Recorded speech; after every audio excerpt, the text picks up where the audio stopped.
While I have some scary incidents that happened throughout my younger life, this one has probably stuck with me the most.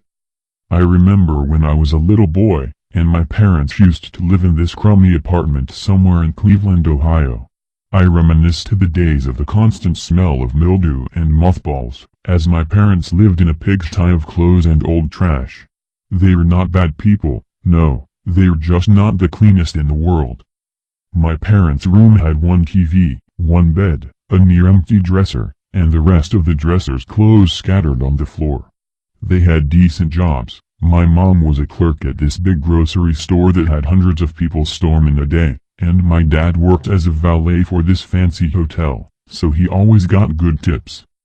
It's just that, my family never cared much for buying furniture, or anything that would liven up our home, so we stayed in that pigsty for a year. Was not the greatest of my childhood memories. But, not because of the ugly environment, or the tiny, but effective smell of dirty clothes and a hint of fruity air freshener. I mean, the mixture of those smells made the room smell slightly of rotten fruit. It was not those things at all. In fact, I did not even mind the smell that much. No, it was not any of those. It was the bathroom that terrified me. I remember being at a height where I could just see a tiny speck of my head when I walked past the mirror, and seeing a black shadow sitting in the corner. I was too short to see the full figure, and when I would do a quick jump up to get a glance, it would be gone. On days when my parents were alone in their rooms, and I would be left alone in the other side of the apartment, I would go to the bathroom to go pee and see that the mirror would be fogged up like someone had just got done taking a shower. Even the heat you feel basking around after the shower was present. But I specifically remember my parents not even using the bathroom that day, as both of them were most likely napping after a long shift. I mean, even if they had used it, they did not take showers in the evening. I always felt like I was being watched, but not by a bad presence, but rather a presence of comfort. I never felt scared when I felt this sense overwhelm me. Rather I would just smile and go back to playing with my Tonka truck or whatever I was doing. The reason I would never feel worried, is because I was just a tyke then, and never took a second chance to think that a sudden change of emotion in a room would be something horrible. However, I had a feeling that warm presence was not the only one nested in our apartment. Sometimes I would watch Looney Tunes in my room with my tiny little television, and feel a cold chill go up my spine and I would feel like something was not right. When this feeling happened, I would usually run to my mom and dad and hang out with them instead, watching game shows and occasionally looking out their open door, nervous. But I never saw anything suspicious. When my parents had to do night shifts, or when they were both working, I was dropped off at my aunt's till they returned. Both of the random feelings of warm comfort and dread disappeared when I would enter her house, and the feelings would instantly come back when I came back home later in the early morning. Let me get to the bathroom again. It was right next to my room, and its door was always opened, as my mom preferred, and since I did not like the idea of closing my door at night, I kept mine open, too. So every night, I could hear every little thing that went on in there. Whether it be my parents going in there to do their business, the occasional automatic air freshener which sprayed once every 5 minutes, and sometimes even the drippy tub faucet. Those things were like white noise to me, and it would help me go to sleep. Weird, right? You would figure a constant drip would keep your eyes wide open, each drop annoying you more and more, until you could not take it anymore and would stop it. But, the sound soothed me.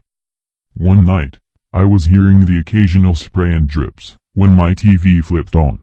I jumped out of my bed as I figured maybe I rolled on the remote in my sleep, and I turned it off. When I whirled around to walk to my bed, it turned on again.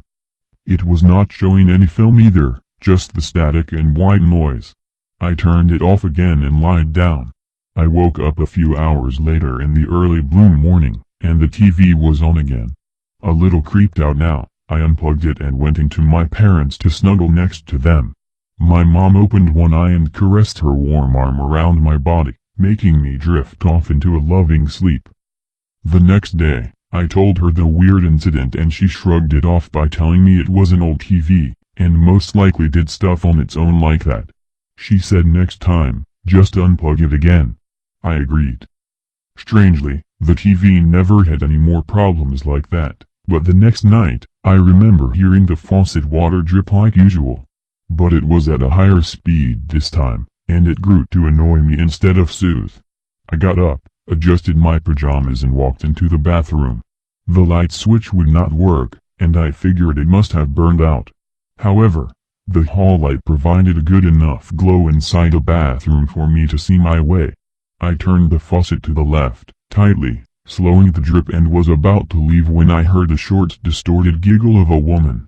I stopped dead in my tracks and whirled around. Nothing. I shrugged it off as my mom watching a funny show and laughing at it.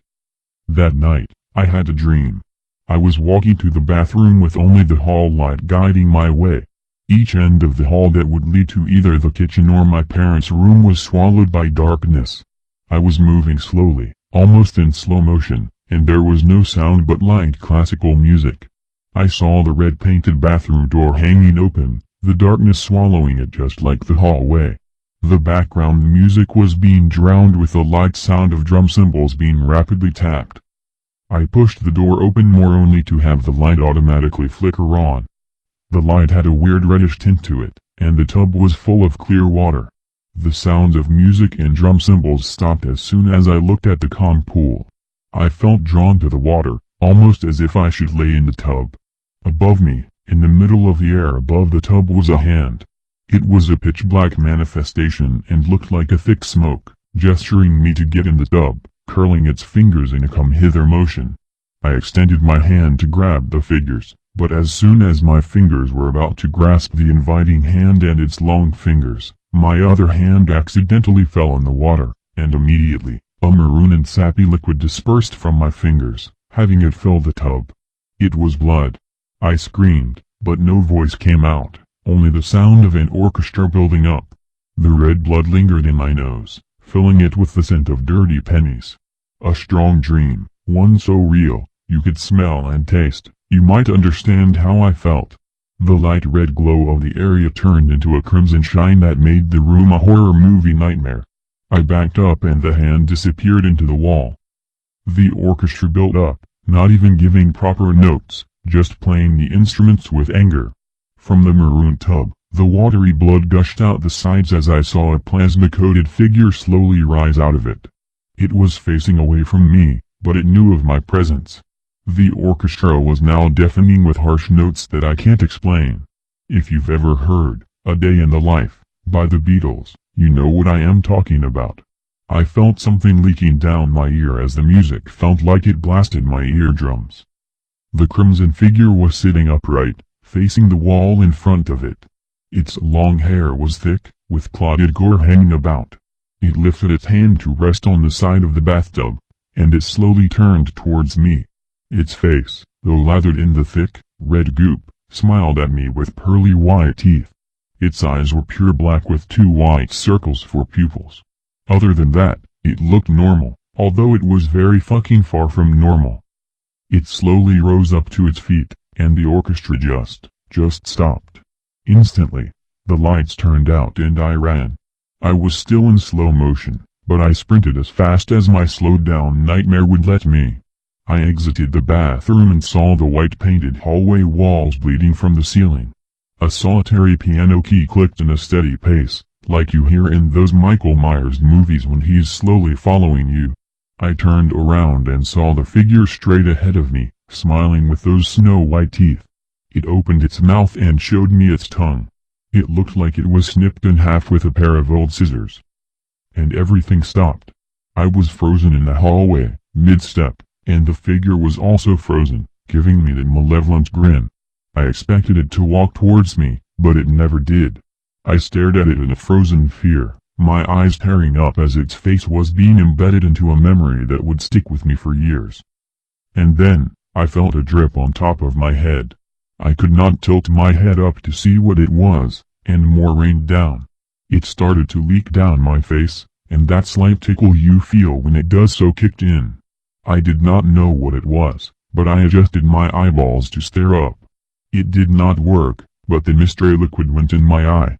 I squinted my eyes shut in that intense moment of their irritation and opened them. In my left eye was a blurry red. More drips hit my head as I felt cold blood drip down my face, and hardening like you see with chocolate sauce on an ice cream cone. The figure still gave me that grin, stuck in its place. When the drips stopped, its smile widened and it took one step before everything went black and I woke up instantly. I was in my room, looking up at the ceiling.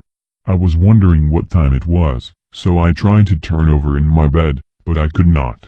I was frozen, just like I had been in my dream. It was sleep paralysis, but I had not known at that age. I tried to squirm, but I was frozen stiff, forced to look up at the ceiling. The sound of 3 quiet bells from my alarm clock told me it was 3 in the morning. I was squeezing my eyes shut in utter terror, hoping I would just fall asleep and have a good dream like I always do. But I did not even feel tired anymore. The sweat from my sudden awake leaked down the sides of my head as I heard something in the bathroom. It was a squeak, and then a heavy sound of flowage. The tub had been turned on, and it was on full blast. My door was still open, and I heard the creak of the bathroom door open, having soft footsteps being crunched on the carpet. It stopped at my door, and although I could not see it, I knew it was looking at me. It stared at me for a few minutes straight, and I lay there in that state, not being able to move, or scream out. I heard the same distorted giggle, and then it walked away back to the bathroom, humming a bittersweet tune. I still heard the tub water flowing, and I tried my absolute best to scream, but it was just a muffled one that did not give much sound. I heard what sounded like the figure entering the tub and then the squeak of the faucet turning off. The sounds of someone moving in the water were heard, like it was trying to find a comfortable place to rest. It finally stopped and then I could move again. Literally right after the sound stopped, I felt a weight on my chest, and I rose up, catching my breath and trying to stay quiet in fears it would notice that I could move freely now. I was crying silently as I ran to my parents' room, not looking back. I woke my mom up and told her everything. The dream, the figure watching me from my door, the tub water. My mom rose to her feet and told me to calm down and go back to sleep, as the entire thing was just a dream. I told her I was not lying and I tugged on her nightshirt. She rolled her eyes and agreed to come with me. My dad was working the night shift for the hotel, as the lobby was having a late-night party and needed him more than ever. I stayed by my mom's side as she rubbed her eyes, adjusting to the hall light. We entered the bathroom and my mom flicked on the light. It did not turn on. She sighed, complaining that she had just replaced it yesterday. She told me to wait there while she got a flashlight, but I refused and went with her. We came back and she shined the light in the room. Nothing. Nothing but a tub full of clear bathtub water. I started breathing rapidly, wondering where the monster was. I grew a false bravado since my mother was present, and went to touch the water. Nothing. Just normal, warm water. I turned to her and told her to believe me, but she told me it was not funny to fill the tub like that, and to wake her for such a stupid reason. I pleaded to her I had nothing to do with it, crying, and she looked at me for a minute. She looked around the flashlight-lit bathroom with a troubled look and told me to sleep with her for the night. I remember the morning after, my dad got back from his party, his clothes and tie a little worn, indicating he had a good time. His grin enlightened when my mom walked up to him. They were talking, and I could not hear them. I was watching them from behind the hallway wall while they talked in the kitchen. The only word I really heard was water, and I knew she was talking about the bathroom and the incident yesterday. My dad's gleeful smirk turned a sour and solemn frown. He looked a little paranoid as he looked around the room a little, sighing. He said something to my mom and she covered her mouth in shock. A few more exchanged words, and they started walking towards the hall. I quickly went back in my room, acting like I had been in there the whole time. Later that night, my dad came in my room quietly and closed the door behind me. He kneeled next to me, putting his hand on my shoulder. I flinched when I saw his hand reaching towards me, remembering that demonic one that urged me to follow its lead in my nightmare. He frowned and asked me to tell him what I saw. I explained to him and I saw his lower lip tremble a tad. He cleared his throat, and looked about the room. Beads of sweat were on his forehead. I saw something in there, too, he whispered. It scared me that he resorted to whispering, almost trying to make sure that thing would not hear us. Daddy was in there shaving, and I saw a hand crawl out of the wall. I turned around and saw a woman smiling at me, standing in the tub. And then she disappeared, he said shakily. I nodded at him and he looked at me. Do not worry, buddy. We're getting out of here. And then he kissed my forehead, and simply walked out. It always freaked me out how serious he sounded, not trying to make me feel better, because he and I both knew there was no use in trying to deny the truth. We both saw the same thing. I had never seen the hand before, besides that dream, but he told me what it looked like to him and I swear to God it sounded as if he was in a dream with me with how accurate he was. We moved out 2 days later. A decade later, I found out that sometime in the 50s, a woman lived in that apartment. Her name was Ivy and she ran this flower shop down the road from the building. That flower shop is now a diner, but when I lived there, it was just an empty lot, with mice and rats infested within. Spider webs hung everywhere. Back when she owned the shop, she met a guy and they did the business, and she became pregnant. Halfway through the pregnancy, the man left. And doctors said the fetus was not developing properly, but they had to wait until the birth to see for sure. As you might have guessed, the baby died in the womb, and Ivy went back to her shop, silent after all was said and done. With the news around town, fewer people showed up at her shop, and she eventually slit her wrists, in that same bathtub. I could only assume the figure was Ivy, but she was not as pleasant as her obituary and story made her sound. When I saw that bloody figure rise out of the top, it did not look happy. Despite its toothy grin, it did not look sad, or even angry.